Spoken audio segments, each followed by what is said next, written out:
This is a question that Christians don't even know to ask because they accept the New Testament as God breathed.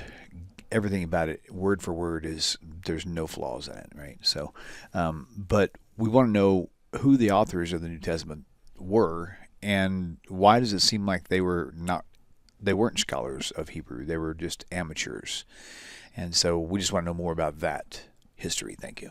I mean, there were only two church fathers that were completely fluent in Hebrew, only two.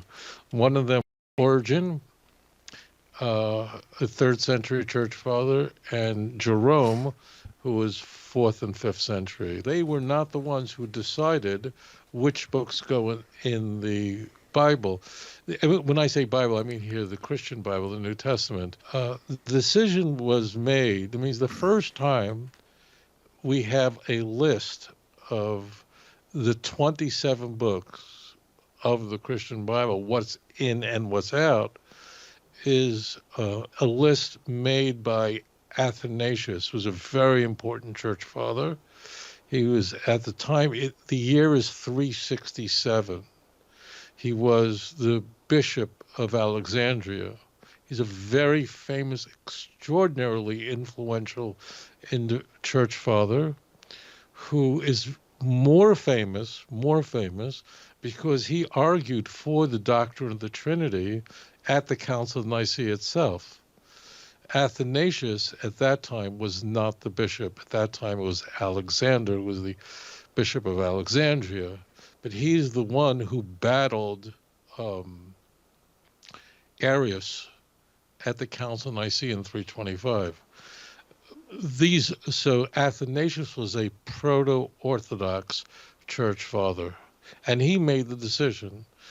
But it even gets more simple than that. I mean, who decided that Matthew wrote Matthew, and Mark wrote Mark, and Luke wrote Luke, and John wrote John? After all, none of those Gospels identify the author. The authors are anonymous.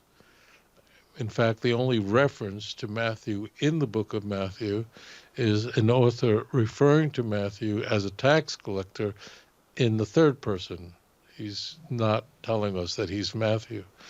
The person who does that, who even tells us Matthew, Mark, Luke, and John wrote those four Gospels, goes back to um, um, the bishop of Lyon, and his name was Irenaeus. So Irenaeus is actually from Turkey, but he was what today is modern day France. So he's the one who says these four Gospels were written by these four individuals.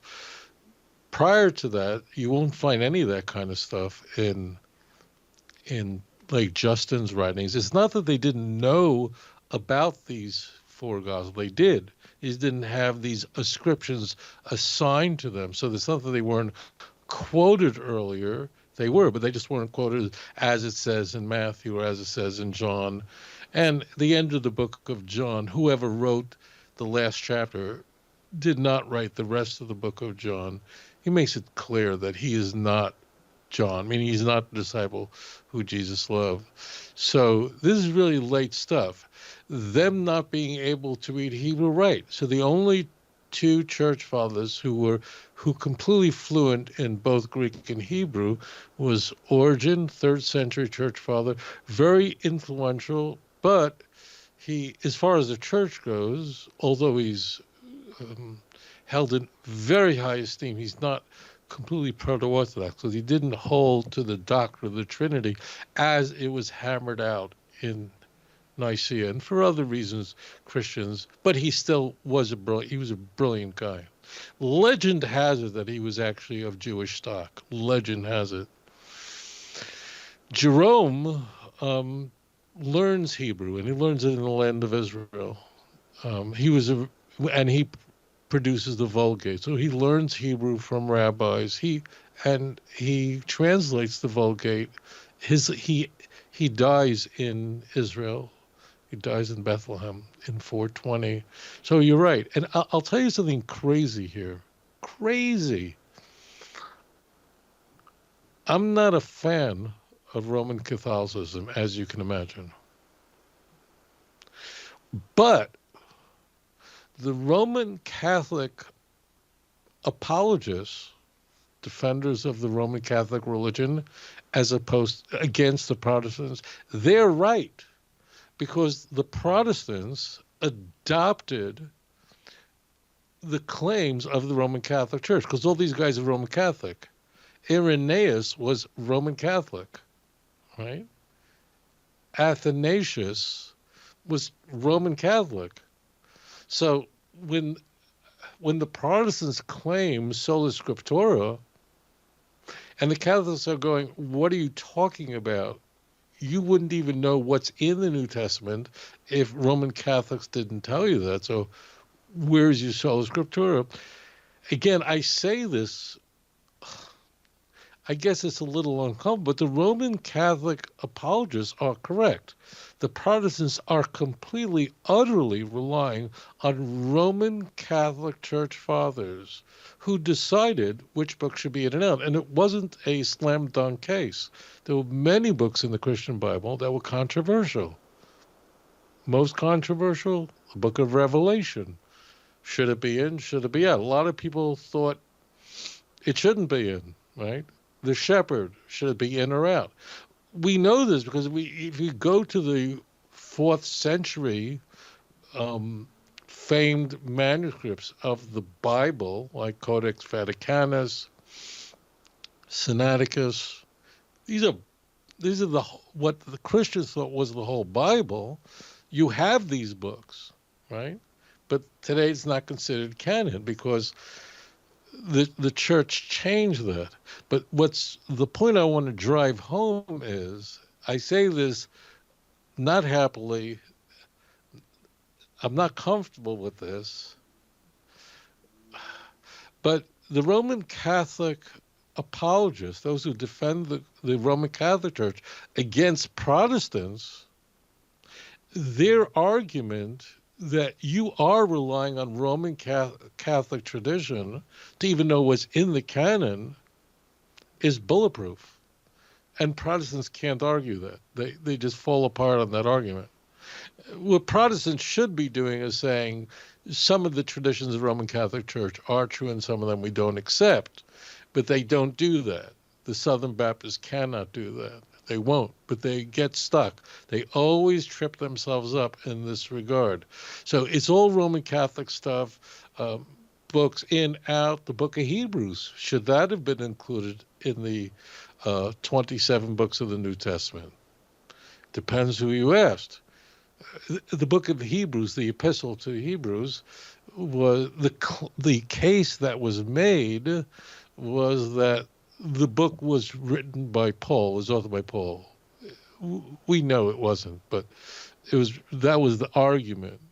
And ultimately, the book of Hebrews was regarded as highly orthodox. Unfortunately, it's a very well-written book. It's a systematically it's well-written argument against Judaism, and the church just drooled over it. I think many more church fathers thought in their heart of hearts that Paul didn't write. I think they knew Paul didn't really write it, but they liked it so much they just went with the stories. All right, let's put it in there. So yes, it's Roman Catholic, and the guys who decided were not Hebrew speakers, not Hebrew writers. Jerome had nothing to do with this decision. The decision was made before Jerome. If you enjoy this channel and the content, and it has changed your life, or perhaps the life of a loved one or a close friend, would you please consider supporting this work? You can click this link and it'll take you directly to my website with the donate button. Or there's a Patreon link and a mailing address for snail mail if you would prefer. If you do donate, please do me a favor and leave me a phone number where I can contact you and thank you properly. I hope you all have a wonderful 2025. Shalom.